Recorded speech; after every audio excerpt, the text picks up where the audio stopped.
मुझे आशा है आप सभी अच्छे और प्रसन्न होंगे। चलिए आज हम पढ़ते हैं पाठ 18 अपठित बोध। करते हैं इस पाठ की शुरुआत। अपठित बोध वह अंश होता है जो पहले कभी ना पढ़ा गया हो। इसके अंतर्गत अपठित गद्यांश या अपठित पद्यांश आते हैं। चलिए पहले जानते हैं अपठित गद्यांश किसे कहते हैं। अपठित गद्यांश वह होते हैं जो एक पैराग्राफ के रूप में जो कभी ना पढ़ा गया हो वह पैराग्राफ दिया जाता है, जिसके द्वारा हम प्रश्नों के उत्तर उसमें से छांटते हैं। उसी तरह अपठित पद्यांश होता है जिनमें कुछ पंक्ति होती है और उसी को पढ़कर हमें प्रश्नों के उत्तर जानने होते हैं। ठीक है, चलिए सबसे पहले पढ़ते हैं अपठित गद्यांश। जानते हैं अपठित गद्यांश किसे कहते हैं। जिन गद्यांशों को पहले ना पढ़ा गया हो उसे अपठित गद्यांश कहते हैं। अपठित गद्यांश का उत्तर लिखने से पहले निम्नलिखित बातों का ध्यान रखना चाहिए। जैसे सबसे पहले गद्यांश को 2-3 बार ध्यान पूर्वक पढ़ना चाहिए। नंबर 2, दिए गए प्रश्नों को ध्यान पूर्वक पढ़ना चाहिए। नंबर 3, प्रश्नों के उत्तर संक्षिप्त होने चाहिए। नंबर 4, शीर्षक छोटा होना चाहिए। ठीक है, अब नीचे कुछ अपठित गद्यांश दिए गए हैं जिन्हें पढ़ना है और समझना है। पहला है, चलिए पढ़ते हैं। मानव और प्रकृति का संबंध अन्योन्याश्रित है। मानव ने आदिकाल से ही जंगलों में स्वयं को सुरक्षित रखने के लिए पेड़ों को अपना आश्रय बनाया था। वृक्षों के साथ उसका नाता उतना ही पुराना है जितना कि स्वयं उसका अस्तित्व।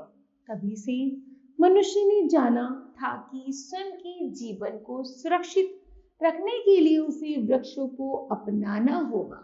वृक्ष न केवल हमें भोजन, ईंधन, वस्त्र, छाया, औषधि आदि देते हैं, बल्कि जीवन यापन हेतु सभी आवश्यक सामग्री तथा कागज, पेंसिल, रबड़, गोंद, कोयला आदि हमें वृक्षों से ही मिलता है। इतना ही नहीं, वृक्ष कार्बन डाइऑक्साइड जैसे विषाक्त वायु को आत्मसात कर हमें प्राण वाहिनी ऑक्सीजन देते हैं। ठीक है, यही कारण है कि ऋग्वेद और अथर्ववेद जैसे ग्रंथों में भी वृक्षों को पूज्य बताया गया है। हमारे पूर्वजों ने वृक्षों के महत्व को समझा था और यही कारण है कि वृक्ष हमारी परंपरा और संस्कृति से पूरी तरह से जुड़ गए हैं।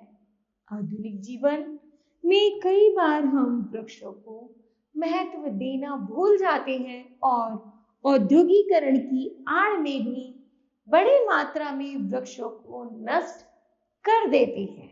परिणाम स्वरूप पर्यावरण में होने वाले परिवर्तनों ने हमें चेतावनी दी है कि यदि हम अपना जीवन बचाना चाहते हैं तो हमें वृक्षों को बचाना होगा।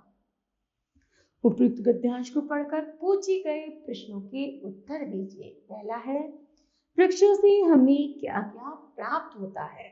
ठीक है, उत्तर है, वृक्षों से हमें भोजन, ईंधन, वस्त्र, छाया, औषधि आदि प्राप्त होता है। दूसरा है, वृक्ष कौन सी विषाक्त वायु को आत्मसात करते हैं। उत्तर है, वृक्ष कार्बन डाइऑक्साइड जैसी विषाक्त वायु को आत्मसात करते हैं। आगे है, पर्यावरण में होने वाले परिवर्तन ने हमें क्या चेतावनी दी है। पर्यावरण में होने वाले परिवर्तनों ने हमें चेतावनी दी है कि यदि हम अपना जीवन बचाना चाहते हैं तो हमें वृक्षों को बचाना होगा। आगे है, वृक्ष हमारी परंपरा और संस्कृति से कैसे जुड़ गए हैं। तो ऋग्वेद और अथर्ववेद जैसे ग्रंथों में वृक्षों को पूज्य बताया गया है। हमारे पूर्वजों ने भी वृक्षों के महत्व को समझा था। इसी कारण वृक्ष हमारी परंपरा और संस्कृति से जुड़ गए हैं। आगे है, निम्नलिखित शब्दों की विलोम शब्द लीजिए। जैसे आवश्यक का अनावश्यक, जीवन का मृत्यु, व्यवस्थित का अव्यवस्थित और छाया का धूप। उसके बाद है गद्यांश में से 4 संयुक्ताक्षर शब्द ढूंढकर लिखिए। पहला है अस्तित्व, आत्मसात, संस्कृति और विषाद।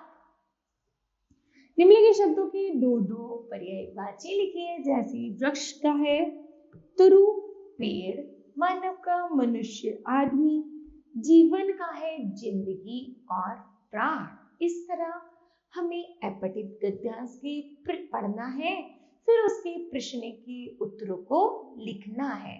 ठीक है, आगे है अपठित पद्यांश। नीचे कुछ अपठित पद्यांश दिए गए, इन्हें पढ़िए और समझिए। पंक्ति है वह पावस का प्रथम दिवस जब पहली बूंद धरा पर आई, अंकुर फूट पड़ा धरती से नव जीवन की ले अंगड़ाई। धरती के सूखे अधरों पर गिरी बूंद अमृत सी आकर, वसुंधरा की रोमवली सी हरी दूब पुल की मुस्काई। ठीक है, चलिए इसको पढ़ते हैं। यहाँ पर कवि ने वैसे इन पंक्तियों में बरसात का वर्णन किया है। जब बारिश धरती पर आती है और धरती पर आती है, जब उसमें से पौधों का अंकुर फूटता है, कैसी हरियाली छाती है, तो उसका वर्णन यहाँ पर किया गया है। चलिए, पहला है पद्यांश के लिए उपयुक्त शीर्षक कौन सा है? धरती, भादो, पावस का दिवस या रोमावली? तो ये है पावस का दिवस। बारिश की पहली बूंद धरती पर गिरते ही क्या हुआ? अंकुर फूट पड़ा, है ना। धरती का पर्यायवाची शब्द कौन सा है? तो धरती का पर्यायवाची शब्द है वसुधा। दूब किसे कहते हैं? दूब कहते हैं घास को, है ना। आगे है दूब पर पहली बूंद गिरने पर क्या प्रतिक्रिया हुई?